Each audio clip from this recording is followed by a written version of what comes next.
สุขภาพนะเพิ่นมีประมาณ 2-3 โรคนะหนึ่งคือเอิ้นว่าโรคความดันนะสองก็เอิ้นว่านอนบ่หลับสามก็เอิ้นว่าหินปูนนะหินปูนอยู่ไขหลังนะเพิ่นก็ไปกวดว่ามีโรคหินปูนเนาะเพิ่นก็หมอให้กินยาแบบ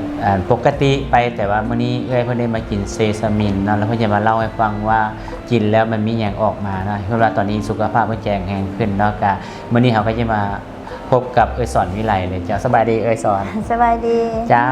สอนเป็นโรคอย่างสอนเรา แต่ก่อนเฮากะโรคประจำตัวเฮาก็มีเฮาเป็นความดันเนาะแล้วก็นอนบ่หลับแล้วก็เป็นนิ่วไขลังเจ้าเฮาก็ไปหาหมอเพิ่นก็ว่าไขลังอักเสบแน่แล้วก็มีนิ่วแบบต้นโตเฮาก็บวมเรืองนะเฮ็ดให้นอนบ่หลับก็เลยถามหมอเพิ่นให้ยามาก็ไล่เติมเนาะเฮากินก็เลยมาคิดว่ากินก็ยังเจ็บอยู่ก็เลยว่ามาซื้อเซซามินนี่ไปกินลองเบิ่งโดยแม่นล่ะเจ้ากินแล้วเป็นยังไงจ้ะวันกินไปประมาณครึ่งกระปุกหรือว่า30แคปซูลนะรู้สึกว่านอนก็ได้แล้วก็เห็นนิ่วออกมานำเวลาเฮาไปเบาครับพอนิ่วออกมาแล้วก็รู้สึกว่าไข้ขึ้นแม่นไข้ขึ้นนอนก็หลับแล้วก็ต้นโตกับบ่ลาบ่เรืองเฮ็ดให้เฮานอนแบบสนิทตื่นขึ้นมารู้สึกว่าเฮามีเหือมีแห้งแล้วหรือว่าจังได๋บ่นิ้วมันออกนะเลยแล้วอันคือเรื่องความดันนี่เห็นบอกว่าตอนนั้นกินยาความดันตลอดเนาะแล้วหลังจากมากินเซซามินแล้วเป็นยังไงเรื่องความดันแม่นกินตลอดต้องได้กินอัน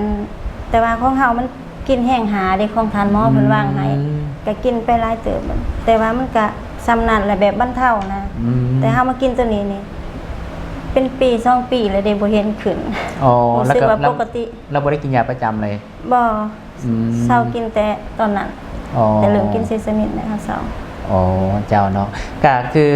สอนวิไลนะเพิ่นก็ได้มากินเรื่องเซซามินเนาะตัวนี้คือเซซามินนี้สกัดจากอย่างเนาะคือว่าน้ำมันงาดำนั่นเองเนาะก็ถ้าท่านใดที่มีปัญหาเกี่ยวกับนอนบ่หลับนอนเลยว่า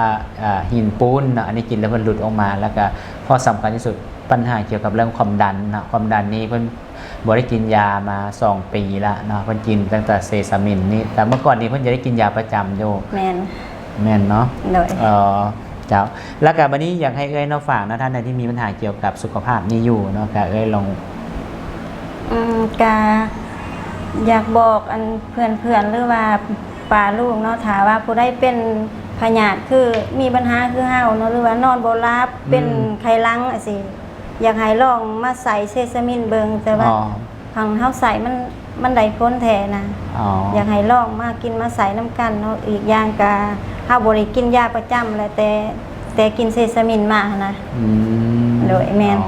เจ้าเนาะค่ะเมื่อก่อนเนาะตอนนั้นก็เห็นตอนนั้นจะเป็นคนที่เหลืองเนาะเป็นคนที่เหลืองเดี๋ยวนี้หน้าตางามขึ้นเนาะตอนนี้แม่นว่าขอบใจ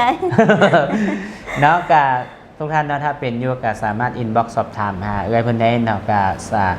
ถ้าท่านใดเห็นคลิปนี้ก็สามารถอินบ็อกซ์หาเพิ่นได้เลยเนาะสุดท้ายนี่ก็อยากขอบใจกับ